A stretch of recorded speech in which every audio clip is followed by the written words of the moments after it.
Hello, everybody. I will continue in English. Разумею, все по-украински, но размовляю дуже плохо. So, wait, no.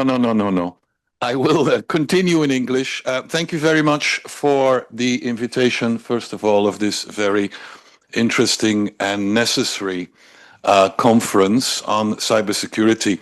I have 15 minutes and I will speak for 12 minutes and then I will finish with a clip of 3 minutes. So my name is Bruno Beeckman. I am a freelance journalist. Kochаю Ukrainu since 89.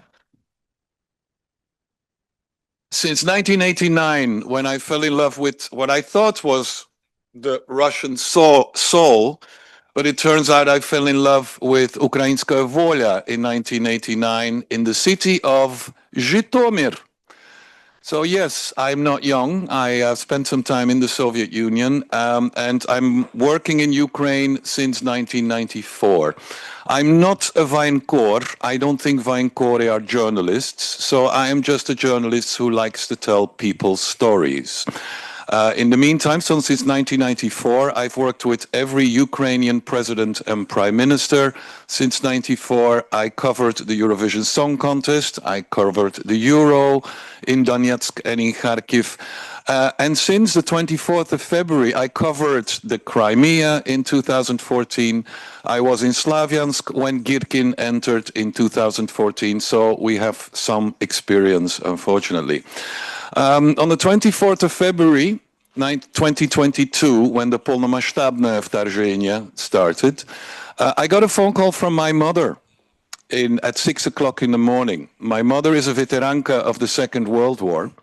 And for the first time, she told me on the 24th of February, 22, "Упакуй чемодан, едешь в Kiev." And I said, "Okay, Mom, is it something I said?" And she said, "No. Freedom has no nationality. This is our war. Go." That was the 24th of February 22. Today we are day 1491 of the invasion. And of those 1491 days, I spent more than 545 days in Ukraine. And I'm heading back on Saturday. Скучаю, that's why. Thank you very much. And what do I have to do? After this one, yeah. Okay, thank you. So, since I don't have much time, I would like to take you to a city I fell in love with. It started with Zhytomyr, and I told you, but in the meantime, I fell in love with Kiev, obviously, with Sumy, with Kharkiv, with Bakhmut, with Soledar, with Odessa, with Zolochevskaya Gramada, if somebody knows. Yeah, I was there a couple of weeks ago. I'll mention that as well. What I want to tell you as a journalist, which will interest you all and which you will know, because I thank you for your work sincerely, because as a journalist, it's the biggest problem. Fake news reaches you 6 times faster than real news. Why? Because as a journalist, I need to have 2, even 3 sources before I publish material so that my readers and my viewers and listeners can make their own opinion. So I will take you now to the city of Kherson in the south, and I was very thankful to the previous contribution from Kherson also. Why? Because I can confirm this. Kherson is the closest city to the front line, 700 meters to be exactly, and the most reliable means of defense is the river Dnipro. I spent more than 100 days in Kherson. Last time I was there in October last year. I was there 2 weeks. And I love Kherson. I was there 2 weeks, and during those 2 weeks, there were 1,800 drone attacks. Now, the good news is, Khersonians, they destroyed 90% of all those drones. And when I was there, Russian drones flew over Poland, remember? And the next day, I'm going to have my flat white, mój pozywnoj w ukraińskim WCU, it's flat white. Because I'm not in a good mood without a flat white. And so I have my coffee in the morning, and when I walked into the bar in Kherson, the regulars, they said, "Bruno, You have a problem. I said, what do you mean I have a problem? Well, when the war starts, God beware, but if it would start in Belgium, you better come to Kherson. Because of the 19 Russian drones over Poland, only four drones were taken down. Do you have a problem? And in Kherson, ladies and gentlemen, I can see and I can confirm how incredibly talented, how incredibly innovative your IT people are. By the way, some gentlemen also mentioned Telegram, Pavel Durov. We also know that Telegram has about 35 employees. 80% of those employees are, together now, Ukrainian. Yeah. And I have been a witness to see how incredibly interesting and innovative your people are in Kherson on the front line. Because Europe and the rest of the world still thinks that they're fighting an analog war. No, it's a digital war. In Kherson, I can see that 70% of all the victims today are because of drones, robots, many of them steered by artificial intelligence. But let me show you some pictures. Yeah. This is Kherson frontline. Hey, I do. Thank you. What's your name? Thank you, Roman, for the technical support. So this is the front line. There you go. That's the left bank. On the other side. No, you don't have to. I'm speaking in Dutch, I think. So I was a bit in a hurry there. But this is the front line in Kherson. I've spent more than 100 days in Kherson, and I've only been at the river once, which was that time. This was shot in October. But there you see how close the front line is. So whereas in Kharkiv, Sumy, and other cities, frontline cities, you still have an air alert, right? Trevoga. Not in Kherson, mostly not, because the distance between when the grenades are launched from the left bank when they fall on the right bank is literally 7 seconds. I will show this to you now. Yeah, just a short one. You can put down the noise. So this was shot on the road between Odessa and Kherson. We passed Mykolaiv, and we're now about, I think, 16 or 17 kilometers outside of Kherson. And in the 2 weeks I was there, Russian drones could hit Kherson, could hit the area 25 kilometers from where they take off. And in 2 weeks, that moved to 30 kilometers, just to show you how fast the technical evolution goes. It's literally weeks, it's days. And nowadays, well, happy is maybe not the word, but I'm proud that Ukrainian drones have taken the initiative again. For people who know Donetskaya Oblast, we have Horlivka. Horlivka looks exactly like that now. And Horlivka is about 55 kilometers from the front line. So this is how fast it goes. So this is, well, they call it the road of death, but this is basically what you see now along the front line, 1,200 kilometers in Ukraine. Here you go. Oh, this is Kherson. It is a ghost town of 65,000 inhabitants who refuse to leave. And you know why they refuse to leave? Because they are, well, strong and courageous, but also they say as long as there are people in Kherson, the city is alive. Yeah? Kherson before had 350,000 inhabitants. In these pictures, you see many of the shelters that are available everywhere. There's a shelter in Kherson every 200 meters. And if you look at the picture right top, where this lady is waiting alongside the protection, that's everywhere in Kherson. And she's just texting her boss. And she's texting her boss and saying, sorry, I'll be 10 minutes late for work. You know why. Yeah. And that is just how the war after 1,491 days, well, it hasn't been accepted by anybody, of course. People have found a way to carry on with life as if it was normal, which is a strength. I've been covering wars for 35 years. I started in Chechnya in 1994. I worked for Johar Dudaev for 1 year and a half. This is how old I am, yes. And so there, for the first time, I have seen exactly the same of what the Russians are doing to their own troops now. Пушечное мясо. I have seen hundreds of soldiers just being sacrificed, being shot by their own commanders, being shot by their own people, bribing their own commanders so that they don't have to go to the front line. Bad news is nothing has changed for that part of the world, Russia, that is.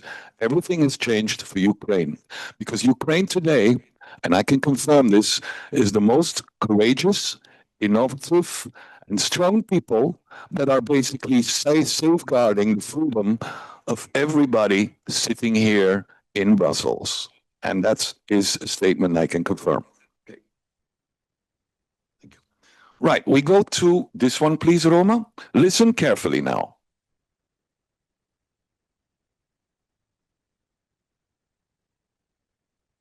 Voilà. This is me having a morning coffee in Kherson in October. You could hear the rocket being launched from the other side of the river, and 6 seconds later, it landed about 200 meters from where I was having my coffee. Is there anybody from Kherson here? No? Anybody who knows Kherson? Na Suvorovie. Na ulici Suvorov. It was.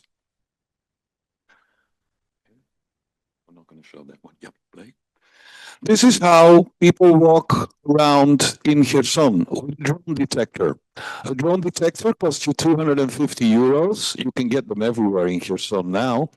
And so when you don't see anything on the monitor, everything is fine. When you see some помехи on the screen, that means the drone is in the immediate vicinity. And of course, the first time it's scary, the third time you get used to it, when you see the bar where you were having a coffee on the screen of your drone detector, because that means there is a drone overhead. You can see yourself. Now, as a journalist, I don't carry weapons. Thankfully, in Kherson, almost everybody does. So in every bar, in every cafe, I introduce myself. My name is Bruno. I'm a Belgian journalist. I'm not armed. I don't carry arms. Why? Because then the people know, all right, he's not going to shoot down the drones. And I've had it many times in Kherson. My favorite story was when I was escorting an elderly lady. I wanted to be a gentleman across the main street in Kherson. Suddenly, a drone flies overhead, and that lovely lady that I was escorting takes out a Kalashnikov out of her bag and starts shooting at the drone, whereas I'm holding her hand, trying to escort her across the street. That's why I love Kherson, ladies and gentlemen. Okay, I'm gonna hurry now. Just first, we're going to start with the shot on the left. Look, and then you see how animals and people have become accustomed to the war. Go ahead. Можно, Roma.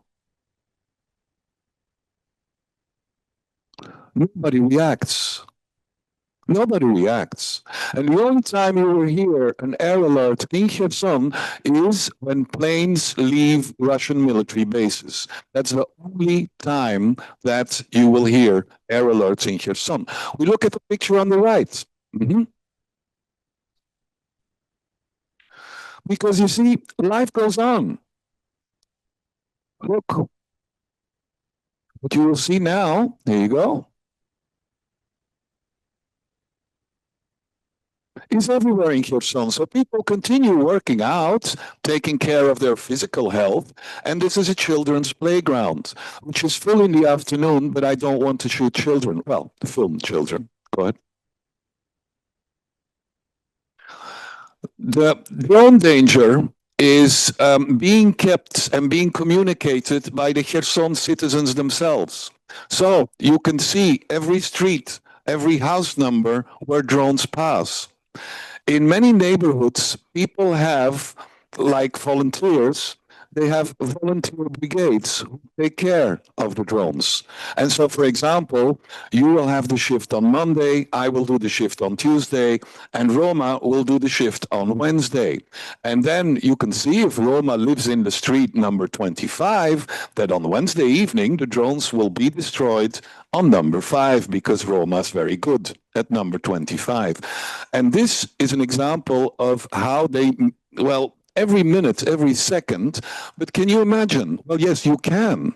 1,491 days, and every message you get, every notification, ping, ping, ping, is news like this. Drone in that street, drone taken off, drone destroyed, drone that. What does this do to your psychology, you think, after 1,491 days? Right. We start left. This is Kharkiv, by the way. Nezlamny. So it starts with this. The three clips you're going to see now were shot in 25 seconds. This was the first part. Now the middle one, please, Roma. This is me having a coffee at my favorite place, Fika, in Kharkiv, Pushkinskoye ulica. You cannot hear it very well, but it's basically the drone flying overhead. This is the drone flying overhead. To which my friend, who's a drone pilot, tells me, look, oh, once again. Okay, we'll do it once again. We're going to play it once again because you should have to hear it from the start. And this literally happens 5 seconds after the clip in the middle. Mm-hmm. This was the pharmacy department of the University in Kharkiv. You can see also, first of all, one egg was broken, but you can see it happens in the middle of the day. There's plenty of people. And we arrived literally half a minute after it happened. And, well, things were getting back to normal, you know? Oops. I ask you not to take pictures of this, please. But these, for me, like all of you, are true heroes. The average age of these drone pilots, 2 of those drone pilots participated in the NATO exercise a couple of weeks ago, where 10 drone pilots, destroyed 2 battalions of an army that was still fighting an analog war in a digital age. But my respect every day for people like them. Their average age is 25.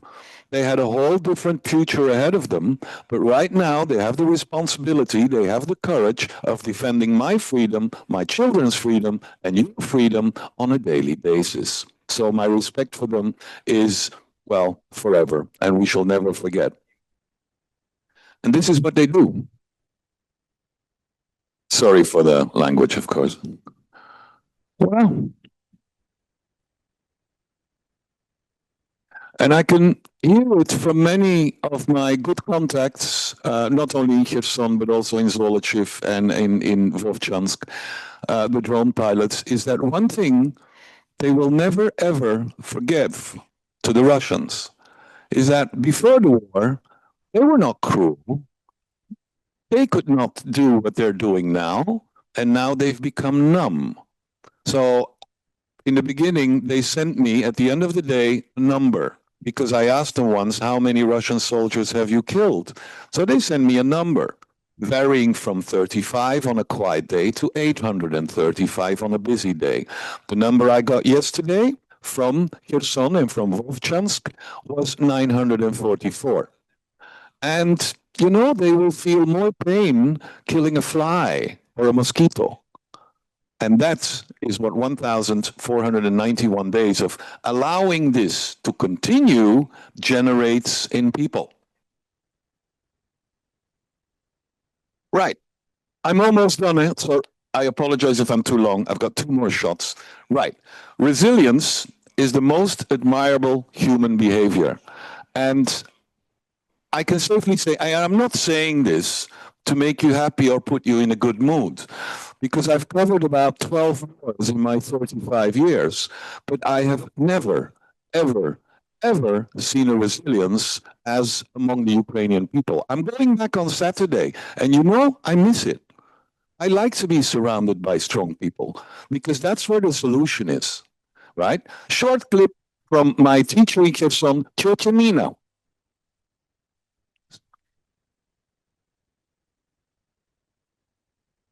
This is resilience, people. This is resilience. And just shortly, Tiotia Nina is a teacher. And you know when she was about to retire? 1st of March, 2022, right? So now she's working more than ever because in the morning she gives lessons online to her Kherson pupils who are in Europe, in Ukraine. Then in the afternoon, she makes sure that the square around the theater in Kherson is clean, right?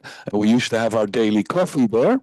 And in the evening, she teaches online to Ukrainian refugee children from Kherson who moved to the United States and to Canada. And, she loves it and she just carries on every day. That is the solution.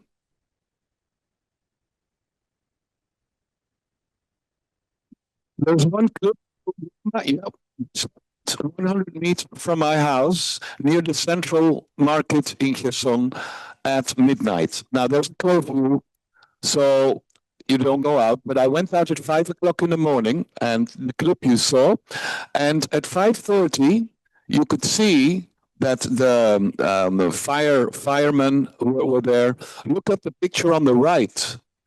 Electricity was established at 5:45. I ask you, when you are without electricity in Belgium, France, or England at 5 o'clock in the morning, what are the chances you will get electricity back again at 5:45? Very small, right? Not in Kherson. Not in Kherson. Right. And this is my final clip. And I'm sorry if I spoke too long, but this was shot on the 4th of March. Hold on for a second. Hold on. On the 4th of March, 2022. When I work in Kiev, I'm living on Maidan in the Hotel Kozatsky. Maybe you know it. Hotel Kozatsky in Kiev. And on the 3rd of March, they started to play the Ukrainian hymn at 7 o'clock in the morning. Now, the curfew was until 7 o'clock in the morning. So I asked for a special permission at the Ministry of Defense that I could go out at 6:55 in the morning to give you this clip. And this is my last clip. Then I have 30 more seconds. Yep, go. And full audio, please. Russian troops were at 7 kilometers from Maidan at that point, and you can hear that. If our freedom and our European values survive, it will be entirely thanks to you. Дякую.